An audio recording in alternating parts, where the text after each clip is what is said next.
es un robot bien autóctono. Y bueno, también hay una especie de chiste, de grupo, que es, como estábamos pensando qué nombre ponerle al robot, ocurría que, bueno, la computadora que va arriba estaba demorando mucho en prender. Viste que el proceso de inicio de una computadora le llamábamos buteo en español, claro. traduciendo mal, booting.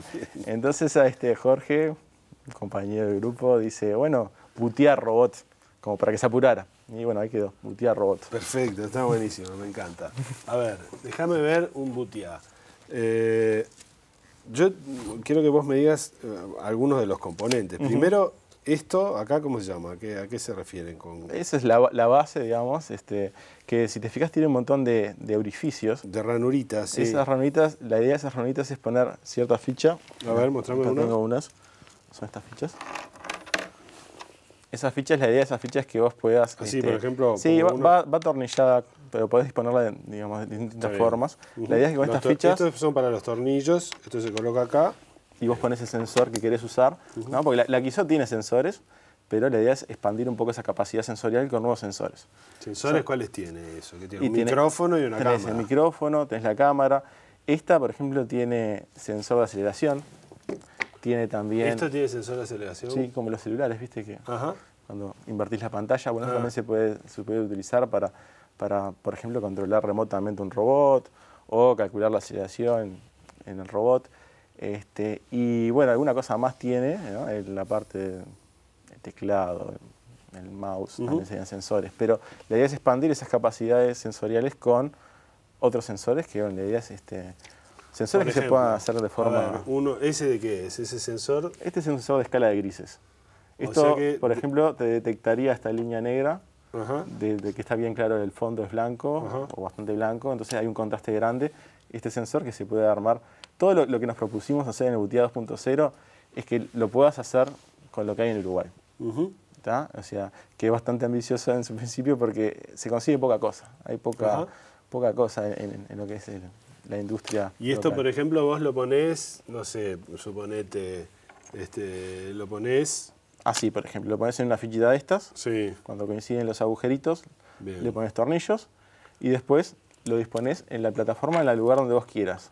Por ejemplo, si vos querés crear un plano, digamos, del tipo que apunte hacia abajo, podrías hacer algo, digamos, así y ponerlo acá, acá abajo.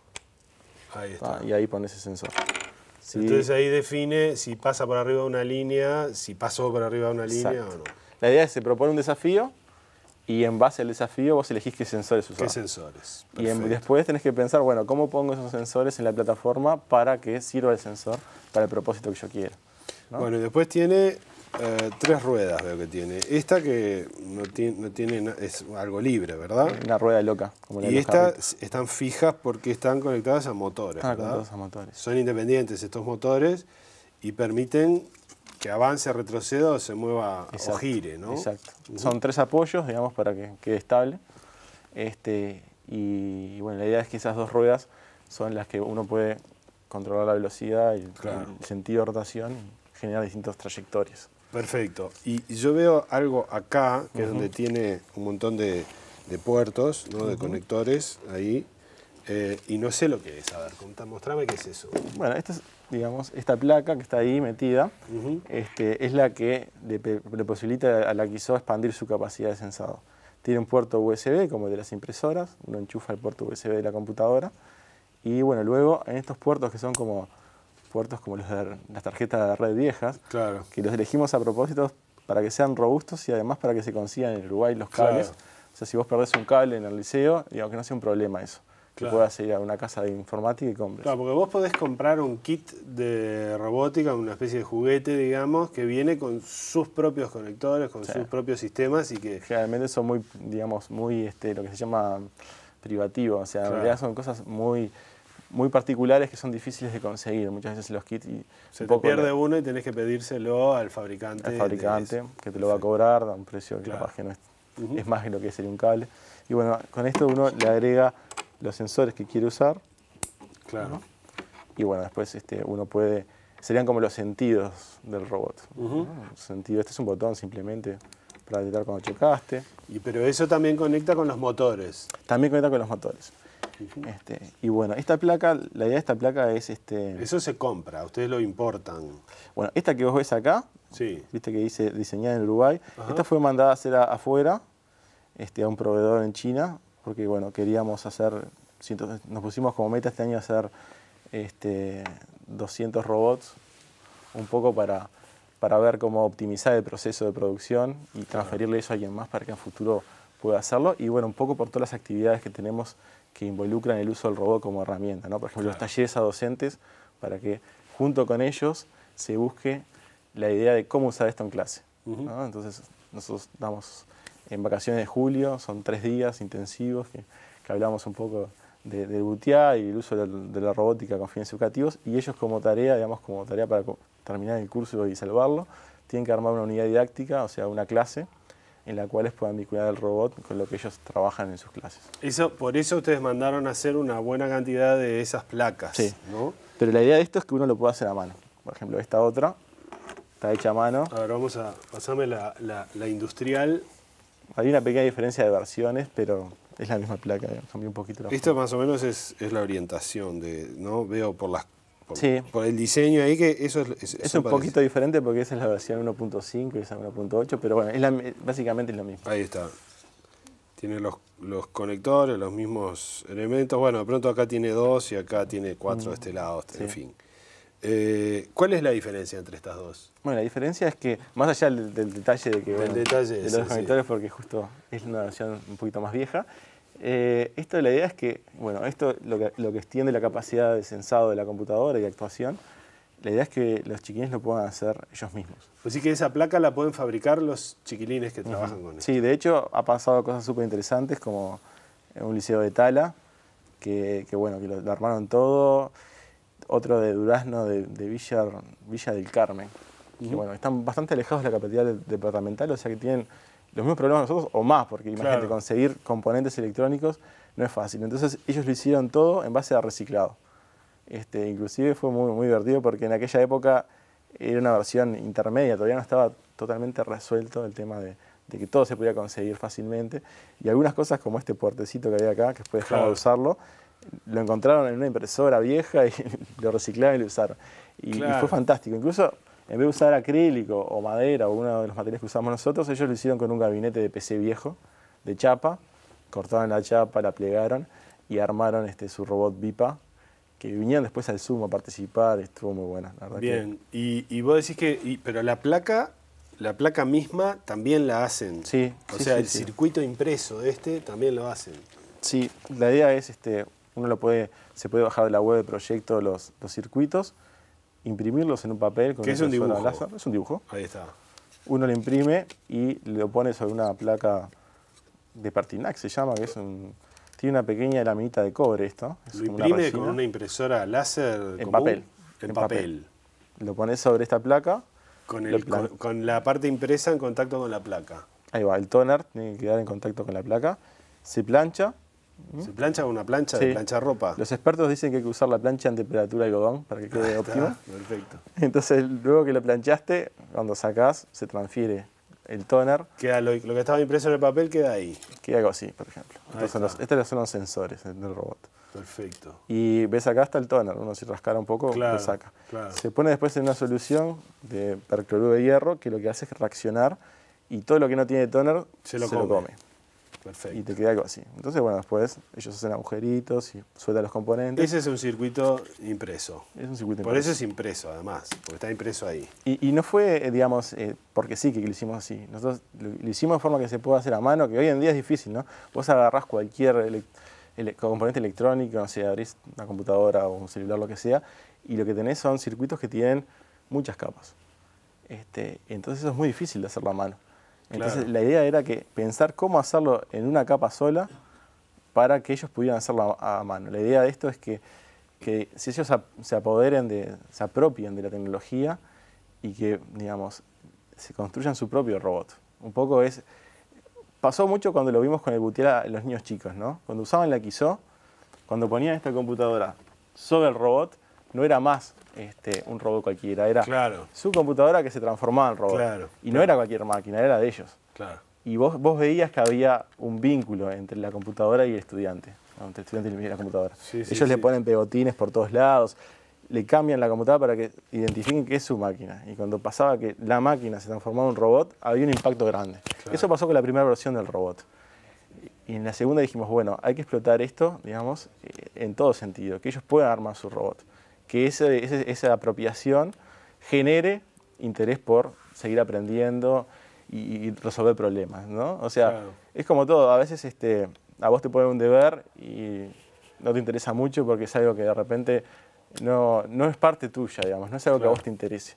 Pero si es un proyecto tuyo que vos estás haciendo con tus compañeros, con tu docente, genera otro interés, ¿no? Como dicen, el amor es mejor maestro que el deber. Claro. Es por ahí lo que no, va. está bien porque además hay un tema con el cuerpo, ¿no? Al final eso es un cuerpo, se mueve, hay un cerebro, hay la voluntad del que lo maneja y todo lo demás, pero igual si todos los componentes son comprados, importados, cerrados, hay como una magia que al final la tiene otro. Me parece que el aprendizaje en ese sentido que vos estás mostrando es importante, ¿no? Es una cosa Tal cual. muy fuerte. Contame algunos de los proyectos concretos que hacen. Esperá porque ahí hay uno de madera, una versión de acrílico y una versión de madera. ¿Por qué esta de madera que le decís Pinocho? Bueno, la idea de esto es bueno, lo mismo que hablábamos recién, ¿no?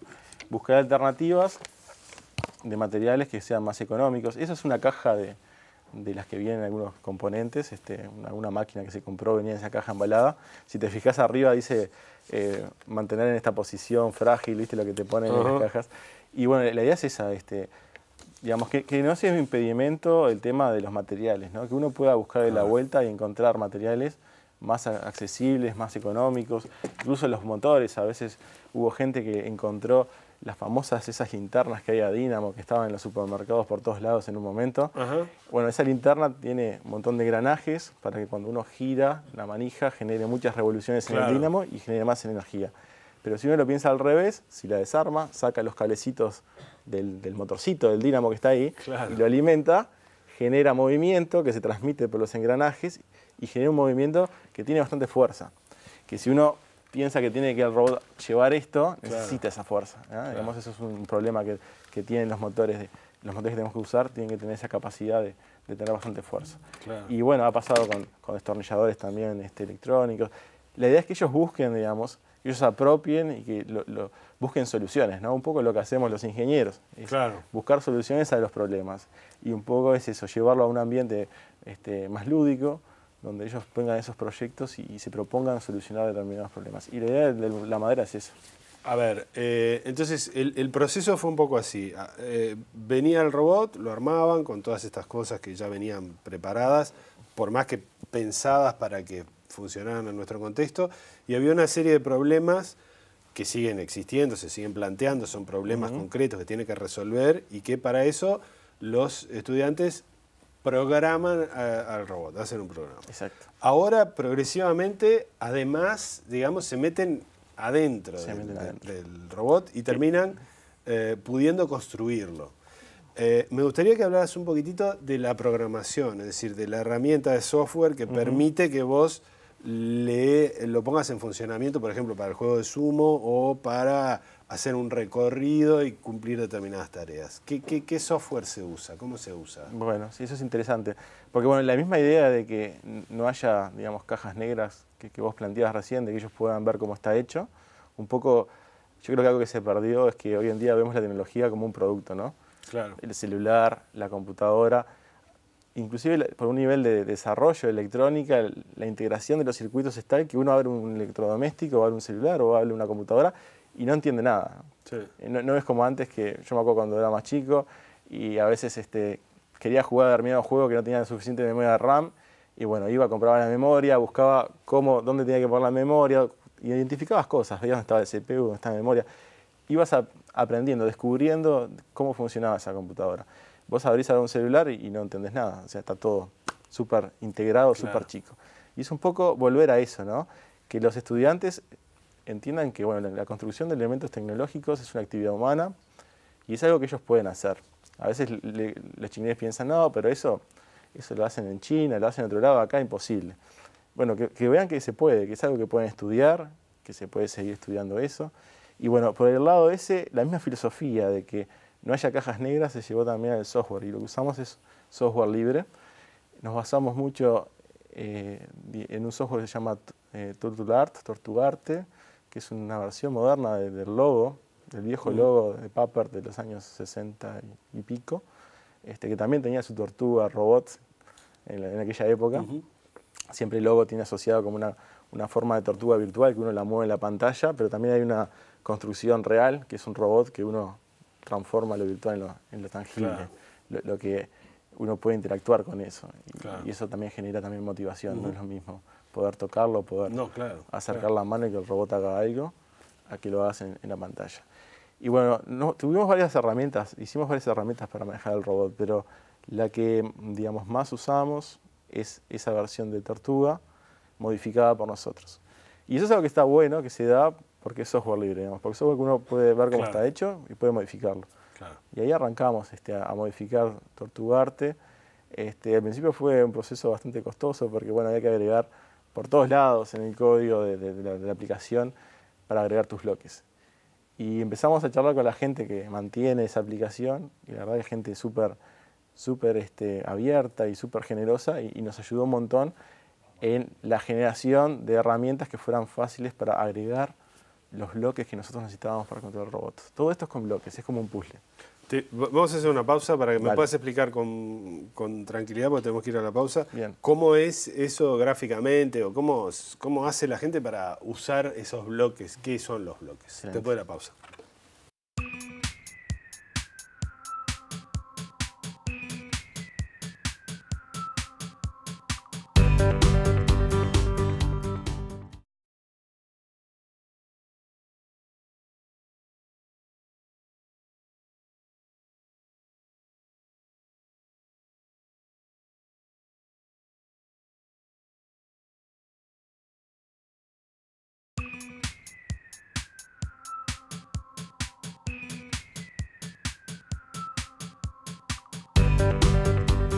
Para los niños, trabajar con robots puede ser un medio de aprender una serie de cosas que en realidad en principio no tienen que ver con el objeto, robot.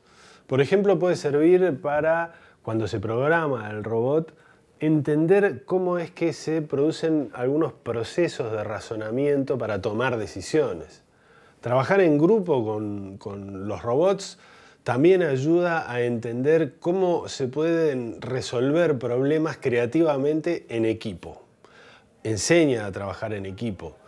Resolver problemas de la construcción de los robots también permite generar la idea de que podemos independizarnos de la dependencia de las partes que están generadas en otro lugar, incluso en otro país, y que no sabemos cómo funcionan.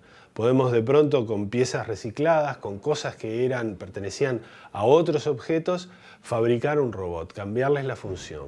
Todo eso son funciones, digamos, educativas del trabajo con robots. Pensar en robots, por otra parte, también puede ayudar a pensar en problemas sociales. Por ejemplo, si nosotros sustituimos toda la fuerza de trabajo de una sociedad por máquinas, ¿qué pasa con esa gente? ¿Es bueno o es malo? ¿Cómo se maneja ese proceso de sustitución de fuerza de trabajo?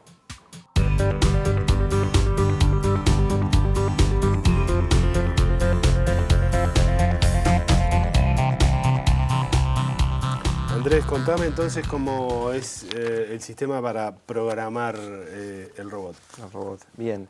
Es muy basado en bloques, uno va programando y es como que fuera armando una especie de puzzle. A ver, ¿cómo es eso? ¿Es parecido al diagrama de flujo que realidad, establecía preguntas, sí, no, sí, voy para acá, si no voy para allá? ¿Es algo así? Sí, se parece un poco a eso, pero en realidad lo que tiene interesante es que se parece más a las herramientas que usamos cuando programamos. O sea, los conceptos de programación fundamentales, los mismos conceptos que aprenden los estudiantes cuando entran a la facultad, uno los tiene acá. Los tiene con bloques, de repente es algo más divertido, más lindo de ver. Y los bloques son efectivamente, gráficamente bloques. Son bloques, sí. Y eso, los bloques también tienen su que ver, ¿no? Hay un montón de errores que uno genera cuando programa. ¿No? Uno cuando programa generalmente en una herramienta de programación estándar y con un lenguaje de programación estándar, lo hace con sentencias de texto. ¿No? Y bueno, hay muchos errores. Escribe. Y hay muchos errores que se llaman errores de sintaxis que uno comete, porque bueno, se equivoca al escribir o combina algo con otra cosa que no son compatibles. Claro, como si expresara mal en una frase, pusiera las palabras en desorden, lo mismo. Exacto.